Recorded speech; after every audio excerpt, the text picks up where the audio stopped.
Hey, everybody. What's going on? Happy Tuesday. Look, I had to look up at my calendar. I was like, I don't even, all the dates start to run together sometimes. But I just wanted to say happy Tuesday, and I hope everybody is having a good week. I know a lot of you all are on vacation this week, and I am excited because I'll be on vacation too. My husband and I are going to Essence Festival in New Orleans. And with that, I would like to say if you're going to be at Essence Festival in New Orleans, I would love to meet up. I'd love to connect with you. I will actually be attending the Global Black Economic Forum Business Summit on July 5th. And then I'll also be at the Chief Diversity Officer convening on July 6th. So if you're going to be at either one of those events, I would love to connect with you. And I'm just looking forward to some beignets and some hand grenades and a few other things. If you've been to New Orleans, you know New Orleans is definitely a vibe. I definitely have to stay hydrated too because it's going to be really hot, just like it is here in Memphis. I live in Memphis, Tennessee, and it has been sweltering. But I'll go ahead and start off by introducing myself because this might be your first time tuning in to one of my LinkedIn live discussions. But I am Dr. Mary McConnor, and I go by Dr. MJ. And I am the founder and CEO of Inclusive Excellence Consulting, which is a full service diversity, equity, and inclusion consulting firm headquartered in Memphis. So we work with a range of clients. We work with everyone from professional associations to nonprofits to corporations. And so, yeah, it's just an area that I've always been particularly passionate about. Which leads me to today's discussion. I can't even get the "t" out because because when I saw this floating around, this whole thing about MEI. If you haven't heard of the MEI, what that's supposed to be, I'm going to break that down and explain it. But I see Robin in the chat. Just want to say hello really quickly. Um, but let's talk about this whole notion of MEI. So, as many of you know, DEI stands for diversity, equity, and inclusion. And there has been this recent promotion of this whole notion that we need to not focus on DEI, but instead focus on MEI, which stands for meritocracy, excellence, and intelligence. Now, what I'm going to do is I'm going to give a breakdown of what meritocracy truly is. Okay. And then we're also going to talk about DEI. We're going to talk about some other aspects of it. But, it's just interesting to see this being promoted as if, folks with different identities can't be in positions based on meritocracy, or they don't have the intellect, or they don't exude excellence, right? Because we know in a lot of cases that is not true. And I'm going to show an example of how it's not. But meritocracy, I have a definition here of what meritocracy truly is. Okay, so meritocracy is a system where individuals are rewarded in advance based on their abilities and achievements. Now, for my folks who have worked in the workforce, especially if you work in corporate and other sectors, you know that, while this is ideal, right, we do want to have a system that promotes based on folks' abilities, their skill sets, what they bring to the workforce. We know this is not always the case. And that's part of the reason that we had to put different initiatives in place, because a lot of folks, even when they did have the qualifications, even when they do have the skill sets in the background, they were being overlooked. And in a lot of cases, it was intentional because they didn't meet a certain standard, right, based on what they felt like leadership should look like. And so when I heard this, I was like, seriously? Because it automatically made me think of the twice as hard philosophy. And if you're not familiar with the twice as hard philosophy, I want to break that down.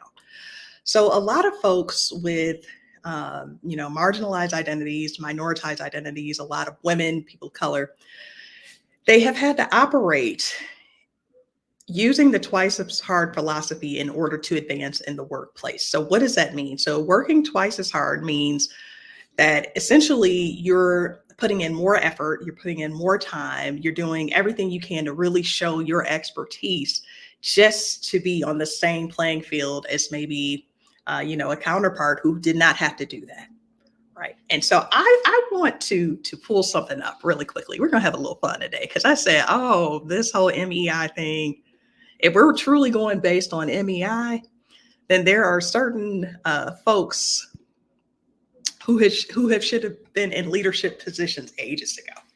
So I want to use Judge Ketanji Brown Jackson as an example of the twice as hard philosophy and how the whole meritocracy debate does not always apply to folks with minoritized and marginalized identities.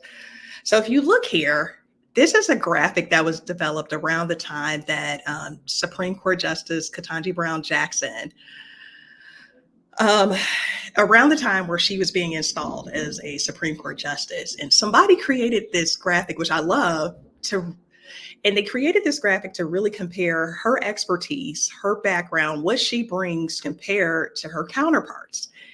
And if you look at this, there is no denying that she does not have the merit, the intellect to be there, right? And that she does not exude excellence. Look at this, for example, just looking at her education, right? So she has the Ivy League law school degree.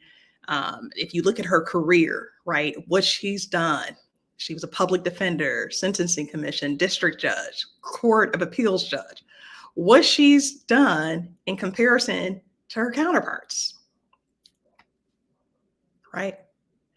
And so this whole notion of merit and diversity can't coexist, she debunks that along with several other people in the workforce who show every day that they've had to work so much harder to attain the roles that they have attained.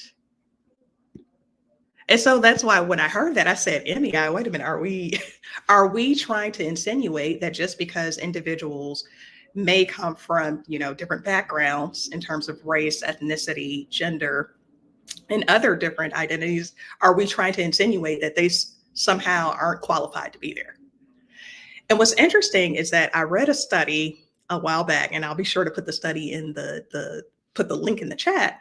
But I read a study a while back that said usually when you have folks who have minoritized identities who've reached the CEO level, because they've had to work so much harder and because they've had to do so much more to prove themselves, that usually they're way more qualified than other CEOs have been in the past. So that completely debunks this whole notion of just because you are a person of color or because you are a woman that you did not earn that spot, right? Because oftentimes you had to work way harder. So that's that work twice as hard philosophy. And I want us to really talk about rethinking this whole notion of meritocracy the way it's currently being posed. True meritocracy, so going back to it, I'm going to read this again. Meritocracy is a system where individuals are rewarded in advance based on their abilities and achievements. True meritocracy also involves recognizing and nurturing talent from all backgrounds. Boom. So the two are equally important. Acknowledging that, yes, you need folks with the abilities and achievements and skill sets, but also acknowledging that if you truly want to become the best organization possible, if you truly want to flourish, then you have to recognize that everybody can't think the same. Everybody can't have the exact same skill sets. Everybody can't have the same talents, or you'll never truly flourish as an organization. And one of the things, a lot of people don't know this, but one of the reasons I named my company Inclusive Excellence Consulting is because I've always felt like in order for organizations to truly reach a level of excellence, that they have to center inclusivity, that the two have to coexist. So one can't exist without the other. And the same is true when it comes to diversity. Diversity and excellence, there's a synergy between the two. If you want your organization to truly flourish, to truly reach the level that, maybe a level you've never reached before, then you have to recognize that diversity is going to have to be a big part of that. And so that's why I was like, no. This whole this whole argument of, focus on meritocracy, excellence, And what's the other one? And meritocracy, excellence, and intelligence. We have to focus on that and not focus on diversity, equity, and inclusion. I think it doesn't even make sense, because if we were truly focused on MEI from the beginning, then the Supreme Court would be full of Ketanji Brown Jacksons, right? If we really want to go there, if we really want to go based on credentials, if we really want to go based on intellect, if we really want to go based on meritocracy, then there are people who should have been advanced in the workplace ages ago. But because they don't know how to golf, or because they're, not a part of certain networks, right, and certain clubs, then they're not there.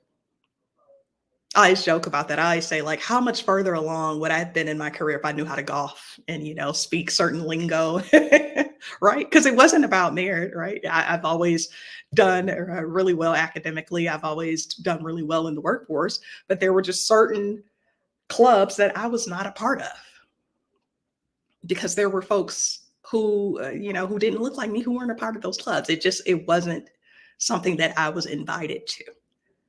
And so we have to debunk this whole notion that, folks with different diverse backgrounds don't bring the skill sets and the talents, because it's simply untrue. It is untrue. So this is what I want us to do, especially as we continue hearing these arguments, especially as we continue hearing different anti-DEI rhetoric. I really want us to challenge that. I really want us to challenge it. And I want us to be able to show real world examples of, is that really true though? Is it really only about meritocracy? Because if that were the case, then so many qualified folks would have been in positions that they deserve to be in ages ago, right?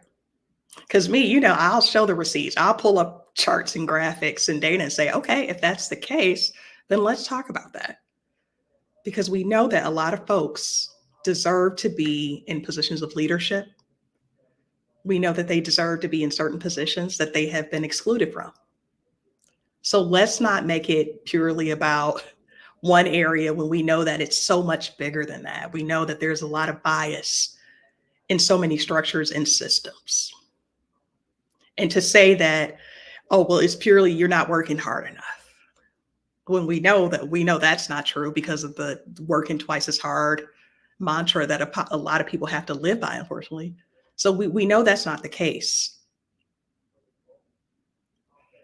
Hi, Dr. Freeman. Good to see you. So we know that's not the case. So we have to be prepared to debunk some of these myths. And I've said this for the last year or so. I would say, like, the past year, I've really been like, you know what, it's going to have to be full on. Even when people are spreading mistruths, we have to be ready to debunk mistruths constantly, especially if you work in anything DEI related, if you work in social justice, if you work in racial equity right now, right? That it is like full on attack mode. And so we have to be prepared to say, no, let's come with some facts. So it really bothered me when I saw that the other day, the whole MEI replaced DEI with MEI, because people have been operating in excellence for a long time. And they've also been excluded for a long time too. So we have to look at it more holistically than that, and to focus solely on merit without focusing on some of the other systemic and structural biases at play. You're not getting a full picture. You're not telling the truth about why certain folks have advanced and why others have not. So that's all I have for today. It's really just 15 minutes. I was like, I'm going to keep it short, but I have to get this off my chest because it really bothered me. And I said, you know what? We have to be truth tellers. We're going to have to be truth tellers in a society where sometimes there are people who will try to intentionally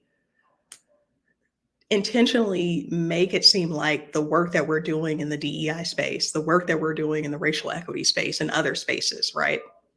They will intentionally try to make it seem like, oh, it's divisive, it's creating division. Hey, Dr. Anelli, good to see you. But we have to make it known that it's so much bigger than that. We are acknowledging that there are systems and structures in place that have simply operated on exclusion for so long. So it's bigger than just meritocracy because folks have the qualifications. Hey, I see Dr. Dar. Hi, Dar. How you doing? And Sanji. Hey, Sanji.